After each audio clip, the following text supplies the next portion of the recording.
Howdy, my name is Aline Harding, and I'm one of the city producers for the Austin 48 Hour Film Project, part of the hashtag Texas 48 Strong collaboration with Dallas, Houston, and San Antonio. Today we are talking with Trey and Christian Hughley and Katie Jones. Now, Trey is the team lead, and Kristen and Katie are part of his team for 10 House Productions. Now, 10 House Productions has been at this a while. Their very first 48 was in 2011.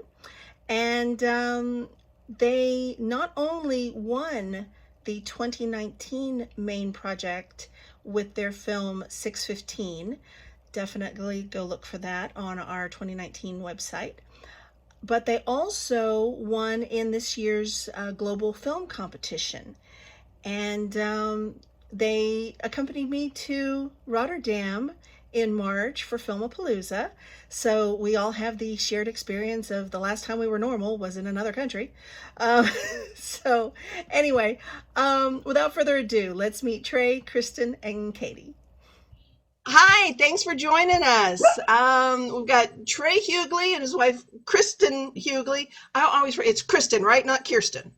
Kristen, Okay, yes. okay. Because I know it starts with a K, and it's like there's always that moment of going, wait a minute, am I pronouncing this right? Um, but then I think everybody does the same thing with my name too. So, yeah. And Katie Jones, a member of the 10 House Productions team.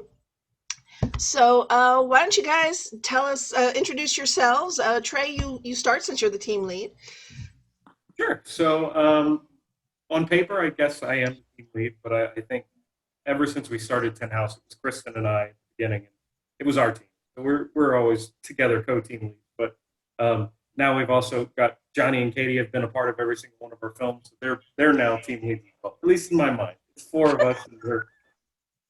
Anyway, I'm Trey with 10 House Productions, and we've done a number of 48-hour film projects.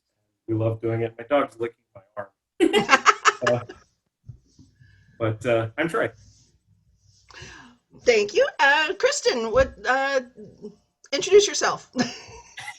I'm Kristen Hughley, and my dog Altuve is really wanting to snuggle right now, so we brought him in for the call. But I love being a part of this because it gives Trey and I something fun and creative to do together and bring in our friends and our family we love so much. And it's like we look forward to the 48-hour weekend every year as an opportunity to get together and be creative and have something fun that we'll have for a lifetime to look back on. So thanks for having us. Absolutely. Katie? Hi, I'm Katie Jones. I've been hanging out with Trey and Kristen for, I can't even tell you how many years now, but we've been a part of 10 House with them for several years, and we'll plug in wherever we are needed. And when I say we, I mean my better half, Johnny, as well. I'm going to fill in for him as best as I can. Lord help us all. But have a lot of fun with Trey and Kristen, with all the friends that we've made through them and through this process. It's been a joy with y'all tonight. Excellent. And how did y'all meet up? Oh, good question. I think that was a 4th of July party. It was probably 10 or 12 years ago. Yep. Yeah, it was like 2000. So it was right after we first moved to Austin. And it was at our friend Jeff's house, and we just. He and Johnny worked with our friend who was hosting the party. They worked together. And we hit it off.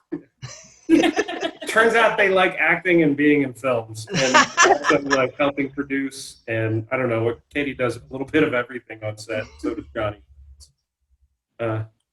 Just a good collaboration, good collaborative group. Cool. And how big is your group usually? Your team? We have done it as little as the four of us, the two dogs, and Kristen and I. When we did earlier this year, there was the Stuck at Home 48 that was something. So we did a film with just the four of us. The biggest we've gotten, I think, was 11 people. We stay relatively small, and we all wear different hats, and it's just we try to keep a really tight handle on, and not a whole lot of distraction. You can lose a lot of time by trying to wrangle things up, or trying to have too many too much going on at one time. Yeah. Too many locations. The first time we ever did it, we had night and day shots, and I think 7 different locations. And we learned very quickly, don't ever do that again. Yeah. Yeah, that's a lot of work to put into 2 days. Yeah. So what are 5 interesting facts about your team? 5 interesting facts.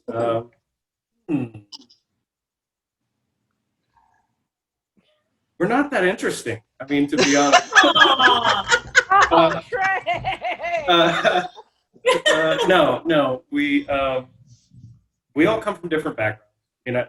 I think that's an interesting fact, and none of them are directly film production backgrounds. I think a lot of us, we come from either, like I come from a theater, and then also oddly a technology background, where Kristen comes from the nonprofit, and Katie's in the management world, healthcare, and Johnny's in real estate, and of course, one of our actors that is usually in most of our films, Ken Bradley, he is an actual actor. But I think one of the interesting things is just come from a bunch of different backgrounds, different stuff. But I'm going to have 4 more, 4 others.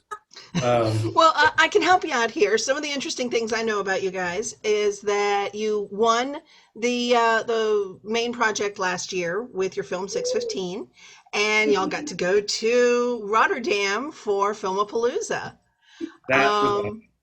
And then another interesting fact is that you won the GFC for Austin earlier this summer, and you cast an actor who you met in Rotterdam.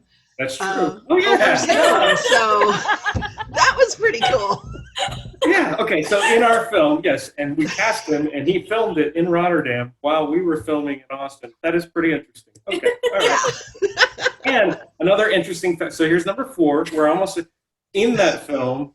He put the prop from their film that they shot the night before, because they were 6 hours ahead of us, on the wall in the background. So it was a painting on the wall, and it was in his house. It was his painting. We featured a prop that was in another film from across the pond. Oh wow! Kind of. Okay, so see now my mind's kind of blowing up with ideas of, I wonder if you could get away with filming 2 48s in 2 cities using the same basic story and actors or continuing the story together. Yeah. I've often thought about the idea, and Kristen's always like, Trey, don't do it. You do too, and write and act and edit, like you don't. But like, you have trying to get 2 small 10-house production teams together, both in Austin. I wouldn't want to do it worldwide yet. Yeah. And we shoot at the same location, same actors, and we just take, like, I don't know how you switched off, but 2 films that are completely 2 different genres, different, but they can both have the same character. They would both have the same line.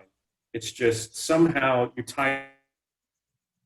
That would be really interesting, but it would be a real big challenge to tackle. Yeah, it would. I think I've told y'all before the story of the one team in San Diego, and I still haven't seen the series yet. But their first year, they got their elements, and they wrote a story, and I think they got fish out of water as their genre. And so they wrote a story about your average Joe who kind of falls into a spy scheme. And then the next year they came back and they got another genre, but they decided to stick with the same character. I mean, they added the new character in as a side character, but they stuck with their original main character, and they just kind of added to his story. And like for 5 straight years, he just became more and more of a James Bond badass kind of thing. That's awesome. I want to see that. I have no idea who the team is or anything like that, but I would love to see that progression, to see how the character evolved. Sounds really interesting. And I know there was 2 years for Mexico City, the winning team, their story was about an apocalyptic event and an insurance sales. So like the first year, and it was two different teams. But the first year it was they had this little jingle that everybody walked out of the theater singing because it was just so catchy.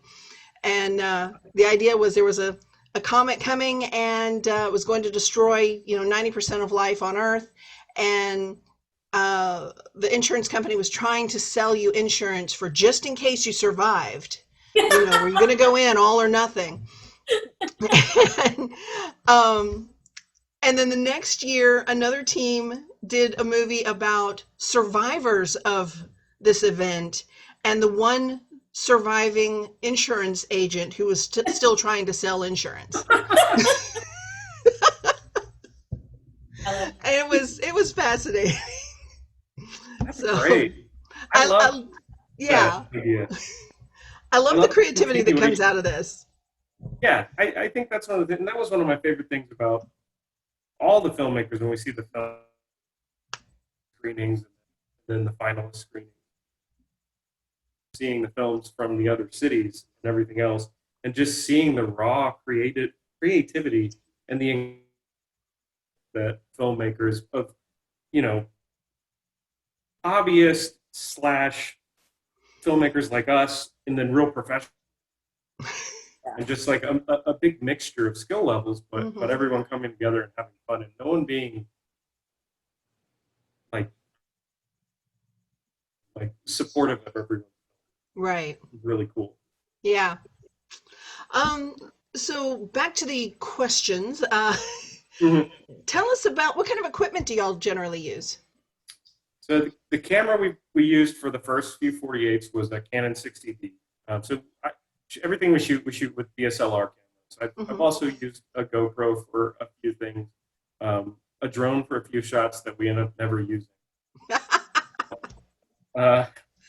And then, but mostly the camera now that I love, and Blackmagic Pocket Cinema 4K, which it shoots in RAW, and it uses, if you have an adapter, you can use your Canon lens.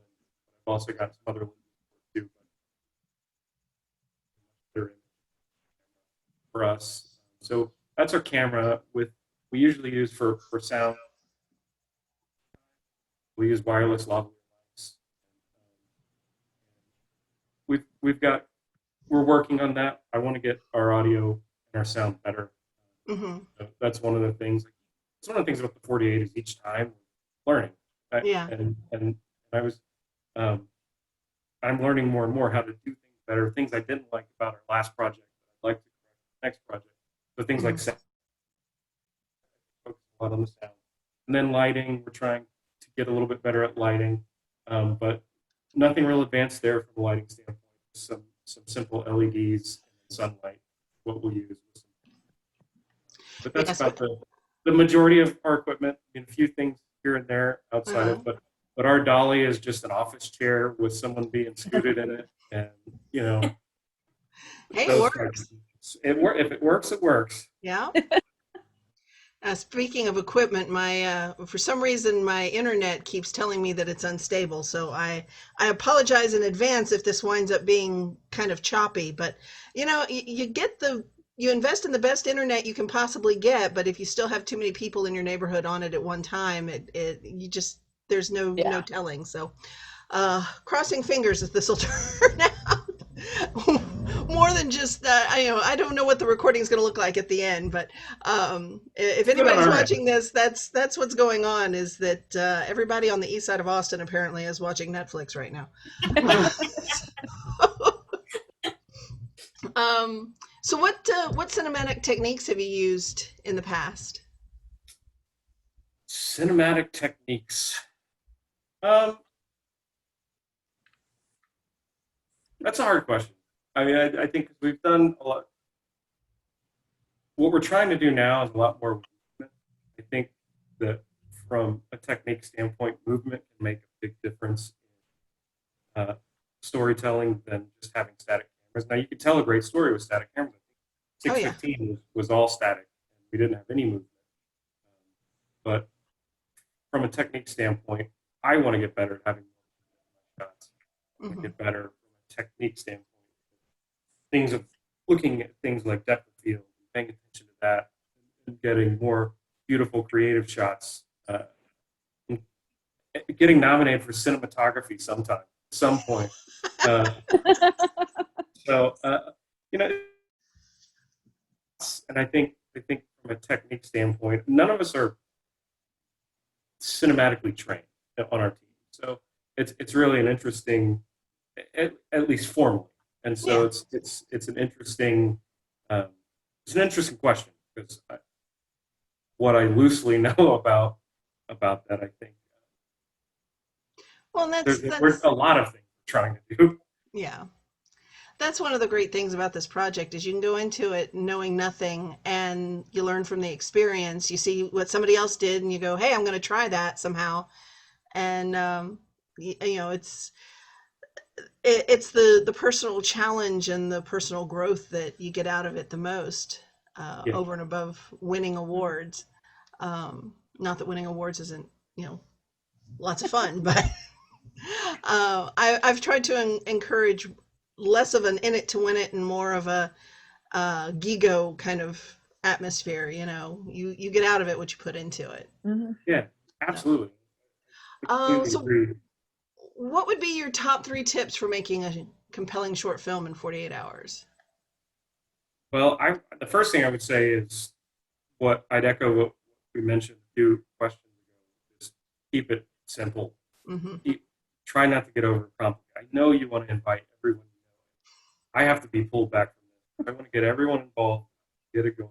But in 48 hours, it can get out of hand fast, hard to wrangle. You don't have the right team that you know how to work with. You all know each other. You know how to be efficient. You can suddenly realize that you've got only 45 minutes left to not only color correct, but also export it and then deliver it, which now we can deliver it online. Great. Right. But I think the biggest thing is just try to keep it as simple. Not just by the amount of people involved, but your story, your number of locations, the amount of equipment that you're going to have to lug around places, the timing. Don't plan on shooting only at night if you need to be outside, because you're going to run out of time to shoot night outside. At a studio. And so you always think you have more time than you need. That's my number one. That was like 6. Well, I think that what you're really trying to get out there is I say spend some time Friday night scheduling your weekend out. That way it's not like last minute. Have someone like me who's like keeping everyone on schedule and saying, hey, we've got to wrap this up in so much time. That way try to get to editing and all the other fun stuff. So I would say that it's worth spending some time scheduling and figuring out what your weekend's going to look like. And lastly, I'd say, like, when you're coming up with a story, and Katie can probably usually she's a big part of our storytelling. Garrett Hargrove, which we haven't mentioned, a big part of the house. He's a big part of our story brainstorming and writing. And so once you know your cast, write for your cast. Don't write a story that your cast doesn't fit in. So write knowing these are the people that we're putting in it. I'm going to write characters or we're going to come up with characters that fit them, rather than, okay, wow, we're going to put, I don't know, these kids as police officers and it'll just work. Don't force people into roles that they're not supposed to be right for the people. Yeah, and that's something I've told people is that, like, if you can get your location and you can get your cast together ahead of time, that's stuff that you can put into the mix. We're giving you the very basic ingredients. You got your elements, you got your genre, and then the rest of it is just what you throw into the recipe. And if you know that going in, it helps a lot to to kind of limit your choices. Sometimes limiting your choices can actually be very freeing in the creativity process, because okay, I've got to fit it in this hole, and it's a lot easier than trying to figure out where on the grand map you're going to try to hit. So yeah, having fewer choices can sometimes be easier than having too many choices. It can, but then on the flip side, it is a thin line. You don't want to be too simple. True. You want to make sure you're telling a story that's compelling, that has an ending, and you're doing something that you want to be proud of. Yeah. There was a story I heard once before I took on the producer role. There was a team that had invested a large amount of money in top of the line sound equipment, which is really not a bad idea, because sound can just absolutely ruin a really good movie. But then they pulled silent film, and this was before you had the two choices. So they had no choice but to go with the silent film. And they wound up using all of this equipment as props. So they wrote in the equipment as props. But, in that case, you can prepare all you want and you still don't know what you're going to get. And so just, yeah, you gotta think creatively around it. Yep. Again, on the flip side, that reminds me of when you don't have the equipment and you draw silent film, you're really excited about it. That's true. You don't That have to is worry true. about the audio. Good point. You can just fill it all up with sound effects. You got to have the rights to the sound effects. Say what? You got to have the rights to use the sound effects. Well, that's true. That's true.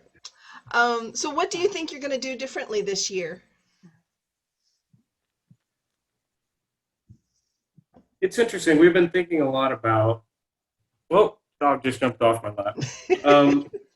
That's one thing. I mean, I think we're going to maybe find work. I mean, it's hard to know what we're going to do, to be honest with you, until we're there on Friday. Yeah. With COVID and everything, not only are we normally small, now we're even smaller, because we don't want to bring too many people together in enclosed spaces. Right. And so That's probably going to be the biggest that's going to be, the biggest difference. just adjusting to the pandemic. But I think for us, though, doing it for a number of years, you get into a rhythm, too, which is nice. Like, we feel like we have a rhythm that when we talk about scheduling, we have a flow, that works for us. Mm-hmm. So that's really nice. But yeah, I think just figuring out how to navigate with the pandemic, even though we did that with the June, PFC challenge. Right. But I don't know. Well, if things are starting to open back up, we're at 75% now, so who knows? Well, that's why I mentioned the dogs, because we're smaller and we may not have actors. I'm thinking, and we work with animals for the work from home, the stuck at home challenge. We put the dogs at the center of that one, and I really enjoyed that. I kind of like, depending on what we draw, we may include the dogs as a main part of it too. But really, always can't get music. Well, I could get music. Everybody loves an animal film. Yeah. I was so surprised, because she's our on-set trainer, and I was so surprised at how she could get the dogs just to sit in. I know, I'm not sure if you've seen it or not, but it's just the four of us sitting around a table, the two dogs and us, playing Monopoly, and the dogs just sat there the whole day while we're shooting, and she was able to get them to just stay there. It was amazing. Okay, I need your help training my dog. Oh, she gets away with way too much just for being incredibly cute. That tends to happen. Yeah. So do y'all ever use any costumes or special effects makeup? We do use costumes. I mean, we've got a big Tupperware thing in our closet full of she'll be like, we need to get rid of this or whatever. And I'm like, ooh, we might be able to use that for a costume for something. Big cat heads and things of that nature. Have we used much of it? No. but we would and we have. Right. I think for most of our 48s, we used it because we've never done comedy, and actually the first 48 was horror, or well, it was black dark comedy. We kind of curved it in. We didn't know what we were doing at the time, but it we had tons of costumes in that one. Everyone had different costumes and props, and a lot of special effects and blood and stuff of that nature. Our last 4 stories have been a lot less of that, more about the people, I guess, and just what they're going through. So we haven't had to rely on that. But who knows? If we got period piece or Western, yeah, absolutely, we'd have to take advantage of some of these costumes that have been sitting in our attic for how long. Well, cool. I'm looking forward to seeing what happens if you guys pull something like sci-fi or Western or something. I'd love to get sci-fi. He's put it out there. Now we're gonna pull it. Yeah. Tell us about the music you've used in your films. So we've used a variety of music, and with our scoring. So some of it I'll do on my own, just on the computer digitally, just creating beats and then mixing it in with some instruments to make it really simple. Just a track. If it's not me, then most of the things. The one time I think was it OG Music was a sponsor, and we got a free song used from OG Music, which I took advantage of. Or OC Music, OG or OC. I'm trying to OC, I think. OC, it is OC. Yeah. But the song, that was a song we used in 615, which was fantastic.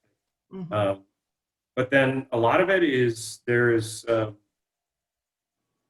it's Creative Commons music from a guy who is really great about letting his music be used as long as you credit him back. And nice. It's free for anyone to use. You can also donate, like you would, open source software.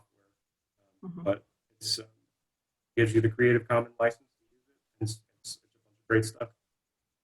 Very cool. It makes it a lot easier than trying to score something yourself after you've been editing for 7 hours. Then you're also color correcting. Yeah. So, all right. Use this. Good point. Let's see. I think that just about covers it. Is there anything else? Any other tips or tricks or funny stories you would like to share? I don't know. I would like to say that I think Trey's downplaying a little bit. Sure, some other teams have people that do all of the roles that he takes on. So I think that's when he's talking about how tired he is, it's because it's literally from writing to filming all day to lugging the equipment around to then putting it all together, editing, laying in the tracks. Like that he does all of that. So it's super impressive. You're looking at this guy.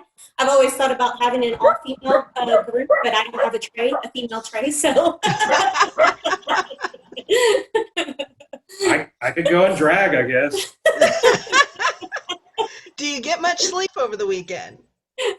Yeah, actually, the first time we didn't, and that's the third tip that we never got to, is that, and it's part of keeping it simple, but also plan on sleeping. The first time, everyone was saying sleep, you won't sleep until the week. So I took Friday off of work and Monday off of work. I know I'm not going to sleep. All this. And we also filmed all night. We filmed all night, and we filmed all day, and then we made it. Wait, I love the film, and then we eventually made a feature about the film, the idea.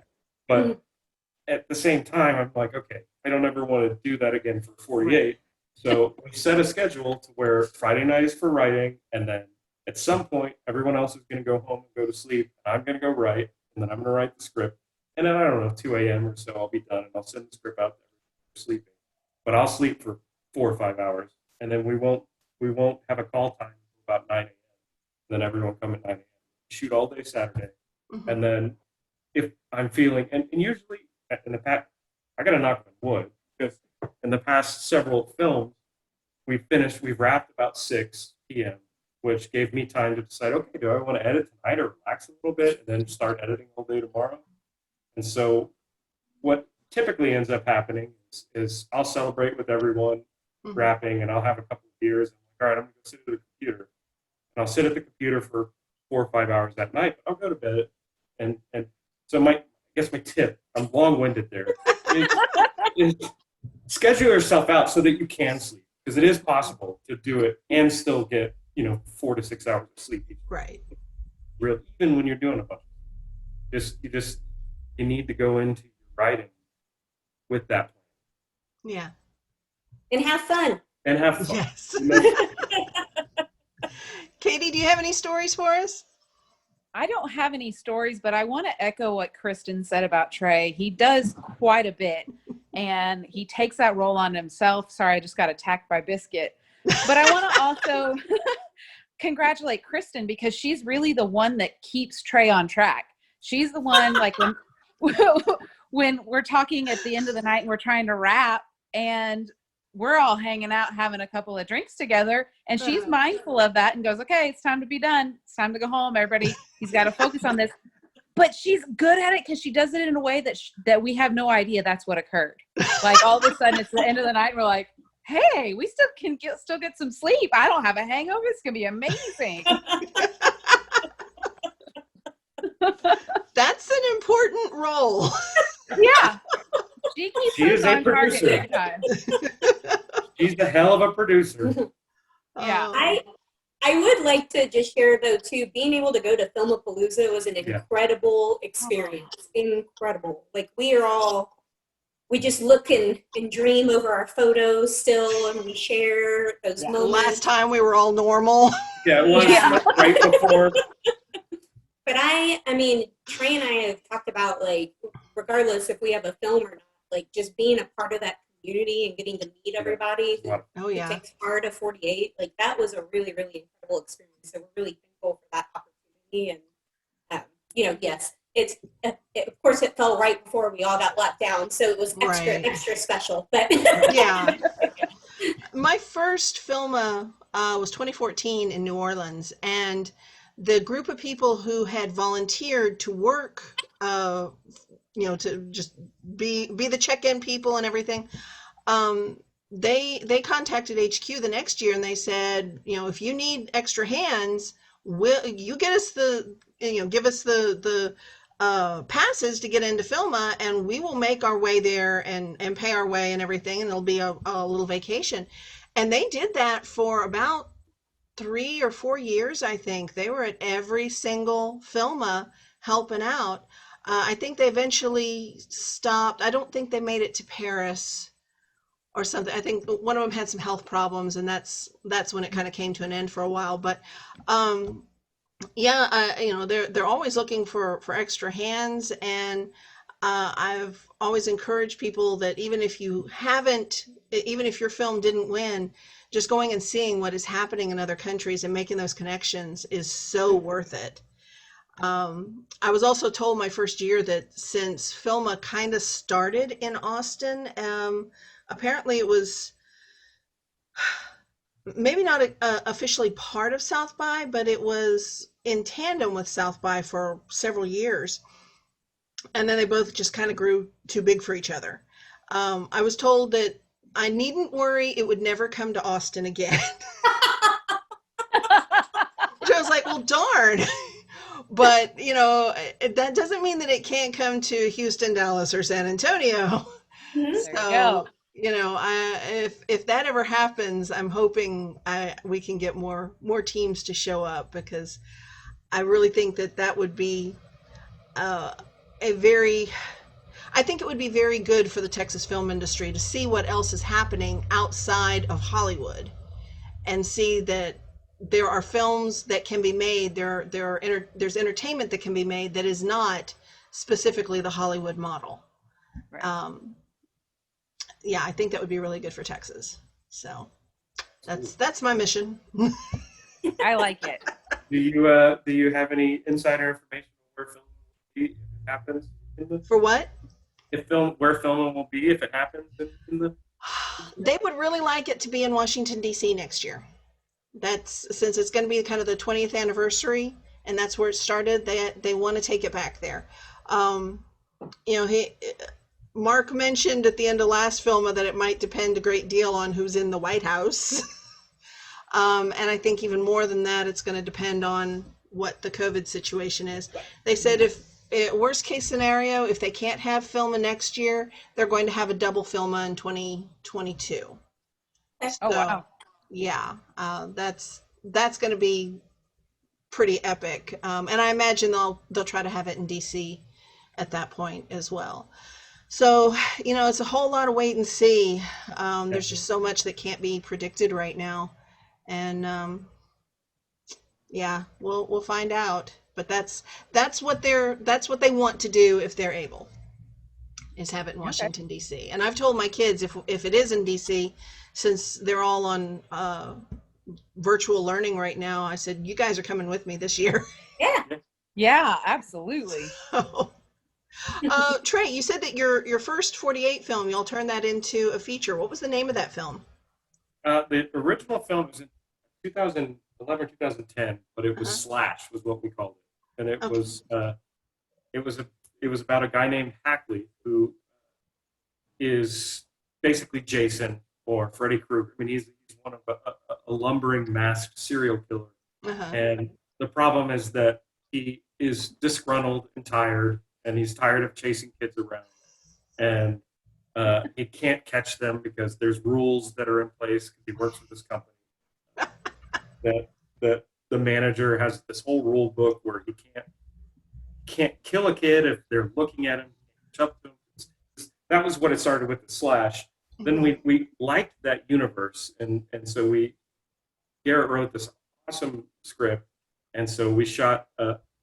It was at the time called Fun with Hackley, Axe Murderer, several years ago, and then it's on Amazon Prime and it's available, but it's right now for some reason not available. We're not sure why. We've contacted the distributor. We're waiting for an answer back, but it's now called Axe Murdering with Hackley. Axe Murdering what? Axe Murdering with Hackley. Okay, let me see if I can find that. So it's a fun, I mean, tongue-in-cheek look. If you love horror movies and the trope of Jason and that sort of thing, you'll get and you'll like the humor in the film itself. Yeah, it says the video is currently unavailable to watch in your location. Yeah, so I'm not sure. I think we had it in the U.S. from when actually I think it was right before we went to Rotterdam. Whoa, there it is! And then because worked with a distributor and they've been great, and so we weren't sure when it was going to happen, and suddenly it was there. We were like, yes! And so now I'm wondering if maybe it's available. I'm not part of any discussion. So.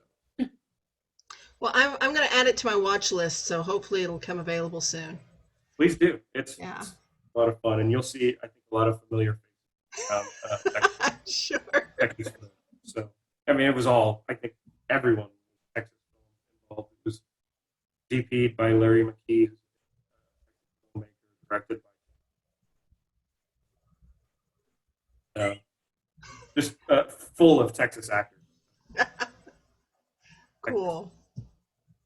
And also, just in case you want to see the film starring our dogs, it will be at Austin Revolution Film Festival.